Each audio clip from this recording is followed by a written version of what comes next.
بسم اللہ الرحمن الرحیم۔ السلام علیکم۔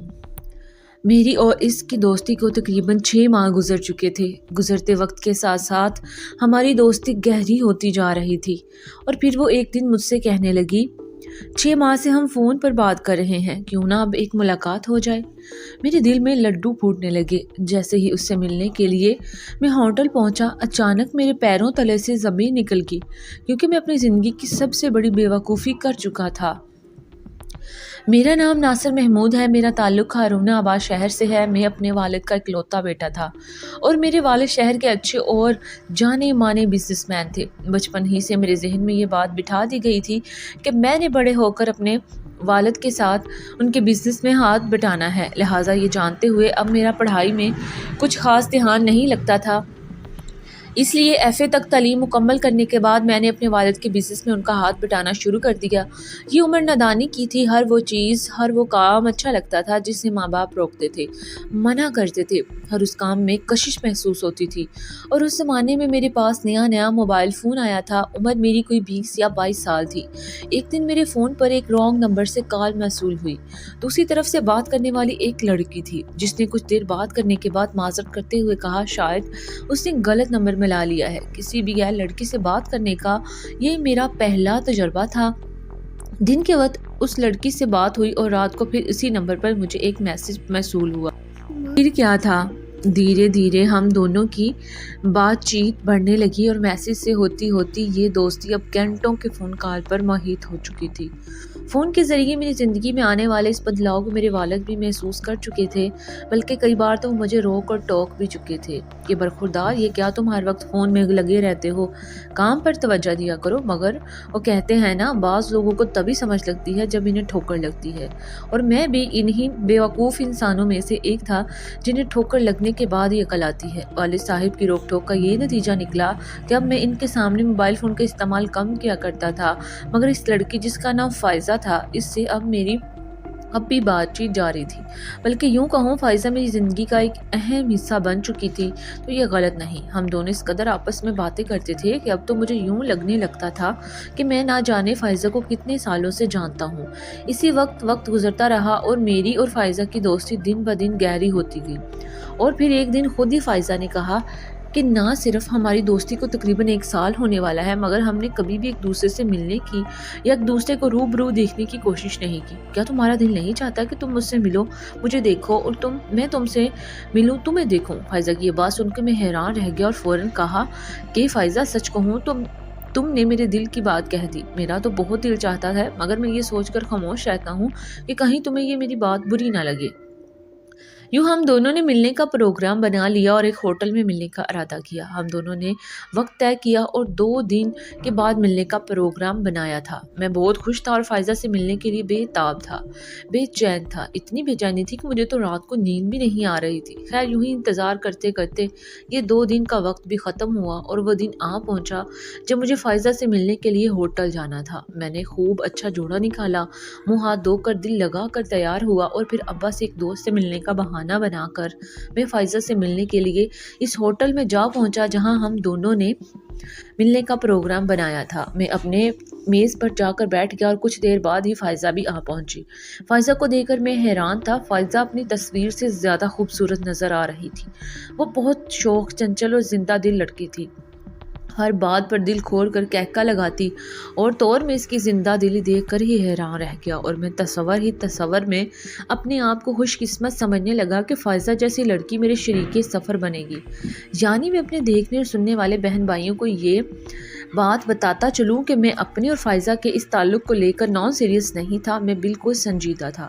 میں اپنی اور فائزہ کی شادی کو لے کر ہزاروں سپنے بن لیے تھے، اور یہی خواب سجا کر بیٹھا تھا کہ فائزہ مجھ سے شادی کرے گی، مگر میں اس بات سے بے خبر تھا کہ آگے میرے ساتھ کیا ہونے والا ہے۔ ہماری وہ پہلی ملاقات بہت ہی لاجواب رہی تھی۔ فائزہ تو پہلے ہی میرے دل میں گر کر چکی تھی، مگر اس پہلی ملاقات نے تو میرا دل جیت لیا تھا۔ اس دن جب میں ہوٹل سے واپس آیا تو اپنے دل ہی دل میں ارادہ اور پکا کر چکا تھا کہ میں فائزہ سے ہی شادی کروں گا۔ بہت خوش شادہ اور فراہ میں گھر لوٹا تھا اور اب پھر سے وہی سلسلہ شروع ہو چکا تھا۔ میں اور فائزہ دن رات ایک دوسرے کے ساتھ بات چیت کرتے تھے۔ تقریباً اس واقعے کو 2 ماہ گزرے تھے جب فائزہ نے ایک بار پھر ملنے کے لیے کہا، مگر اس بار کہنے لگی میں نے تمہارا ذکر اپنی والدہ سے کیا ہے، وہ تم سے ملنا چاہتی ہیں۔ اپنے دیکھنے والوں کو یہ بھی بتاتا چلوں کہ فائزہ کی صرف والدہ ہی حیات تھی اور والد اس کے 2 سال پہلے ہی انتقال کر چکے تھے۔ فائزہ کی یہ بات سن کر میں حیران رہ گیا۔ بے شک یہ بات کبھی نہ کبھی تو ہم نے اپنے گھر والوں کے سامنے کرنی ہی تھی۔ میں خود ارادہ باندھ رہا تھا اور ہمت جمع کر رہا تھا کہ کس طرح اپنے والدین کے سامنے فائزہ کا ذکر کروں، مگر میں یہ دیکھ کر حیران تھا ایک لڑکی ہوتے ہوئے فائزہ کس طرح جلد بازی سے کام لے رہی ہے، اور اس نے میرا ذکر اپنی والدہ کے سامنے کر بھی لیا۔ کمال ہے، بہت بولڈ اور کانفیڈنٹ لڑکی ہے۔ خیر، میں نے فائزہ کی والدہ سے ملنے کے لیے حامی بھر لی۔ اس ملاقات سے پہلے بھی ہم دونوں نے یہی طے کیا کہ پہلے ہم دونوں ہوٹل میں ملاقات کریں گے، بیٹھیں گے، آپس میں گپ شپ کریں گے، کھانا کھائیں گے، اور اس کے بعد فائزہ کی امی کے ساتھ ملنے جائیں گے۔ پھر یہی ہوا۔ تقریباً ایک ہفتے بعد کا ہم نے وقت مقرر کیا۔ اس دن بھی پہلے کی طرح میں نے اپنے والد سے بہانہ بنایا کہ میں ایک دوست سے ملنے جا رہا ہوں، کہ اب میرے والد کو بھی میری ان مشکوک سرگرمیوں کو دیکھتے ہوئے مجھ پر شک ہونے لگا تھا۔ مگر پھر بھی یہ بات بھی سچ ہے کہ ہر والدین اپنی اولاد کو کبھی بھی برا نہیں سمجھتے اور یہ خیال ذہن میں نہیں لاتے کہ ان کی اولاد کوئی بری حرکت کر سکتی ہے یا کوئی غلط قدم اٹھا سکتی ہے۔ ہر ماں باپ اپنے بچے کو بہت ہی اچھا سمجھتے ہیں اور میرے ماں باپ بھی یہی سمجھتے تھے۔ خیر، اس دن بھی میں مقررہ وقت پر ہوٹل جا پہنچا۔ تھوڑی دیر بعد ہی فائزہ آ گئی۔ ہم دونوں نے اپنے طے شدہ منصوبے کے مطابق کھانا کھایا اور پھر فائزہ کے گھر کی طرف روانہ ہو گئے۔ اپنے گھر کے سامنے فائزہ اتری، اس نے چابی سے دروازہ کھولا اور ہم دونوں اندر داخل ہو گئے۔ میں یہ بات پہلے سے ہی جانتا تھا کہ فائزہ کے گھر میں اس کے اور اس کی والدہ کے علاوہ کوئی نہیں ہے۔ کہنے لگی، ناصر تم یہاں بیٹھو، میں دیکھتی ہوں امی کہاں ہیں۔ یہ کہنے کے بعد فائزہ کچن میں گھس گئی۔ کچھ دیر بعد فائزہ کچن سے باہر نکلی، مگر وہ اکیلی نہیں تھی اور نہ ہی اس کے ساتھ اس کی والدہ تھی۔ یہ دیکھ کر میں ہکا بکا رہ گیا۔ اس کے ساتھ 3 عدد مرد تھے۔ خیر، تب بھی مجھے معاملے کی سنگینی کا احساس نہیں ہوا۔ میں یہی سمجھتا رہا ہو سکتا ہے کہ فائزہ کے کوئی رشتہ دار ہوں، مگر جب وہ لوگ ٹی وی لاؤنج میں میرے پاس پہنچے، انہوں نے اپنی جیبوں سے پستول نکال کر میرے اوپر تان لیے، تب مجھے احساس ہوا کہ میں تو بری طرح پھنس چکا ہوں، میں کسی گہری سازش کا شکار ہو چکا ہوں۔ میں حیرت سے فائزہ کے چہرے کی طرف دیکھ رہا تھا اور اس کے چہرے پر بڑی پراسرار سے مسکراہٹ تھی۔ وہ میری طرف دیکھ نہیں رہی تھی۔ اس نے ان 3 مردوں کی طرف دیکھتے ہوئے کہا، لو بھائی، تمہارا کام ہو گیا، اب میرا کام ختم، اب آگے تم تینوں کا کام شروع۔ میں جا رہی ہوں۔ یہ کہتے ہوئے فائزہ نے میز سے اپنا پرس اٹھایا اور پھر سے ان مردوں سے مخاطب ہوتے ہوئے کہنے لگی، مگر یاد رہے میرا حصہ مجھے وقت پر مل جانا چاہیے۔ فائزہ نے باہر کی طرف قدم بڑھائے تو میں نے جلدی سے اسے آواز دی، فائزہ کہاں جا رہی ہو؟ میری بات سنو، یہ کیا ہو رہا ہے؟ مجھے کچھ سمجھ نہیں آ رہا۔ وہ دروازے کے درمیان میں رکی، پلٹ کر میری طرف دیکھا اور مسکراتے ہوئے کہنے لگی، زیادہ پریشان ہونے کی ضرورت نہیں ناصر صاحب، یہ تینوں ہیں نا، یہ آپ کو سمجھا دیں گے کہ کیا ہو رہا ہے۔ خدا حافظ۔ یہ کہتے ہوئے دروازے سے باہر نکل گئی اور میں ہکا بکا وہاں بیٹھا رہ گیا۔ پھر کیا تھا، ان تینوں آدمیوں نے میرے ہاتھ پیچھے باندھ دیے، پاؤں کو بھی رسیوں سے باندھ دیا، میری جیب سے موبائل نکالا، مجھ سے نمبر پوچھنے کے بعد میرے والد کا نمبر ڈائل کیا اور ان سے کہنے لگے، آپ کا ایک لوتا بیٹا ہمارے پاس ہے، ہم نے اسے اغوا کر لیا ہے، اگر آپ چاہتے ہیں کہ آپ دوبارہ اپنے بیٹے کو زندہ سلامت اپنی آنکھوں کے سامنے دیکھیں تو 10 لاکھ روپے کا بندوبست کر لیجئے۔ پیسے کہاں پہنچانے ہیں یہ ہم آپ کو بتا دیں گے، مگر یاد رہے پولیس کو انوالو مت کیجیے گا، کیونکہ اس سے ہمارا کچھ نہیں بگڑے گا، آپ کے اکلوتے بیٹے کی جان چلی جائے گی۔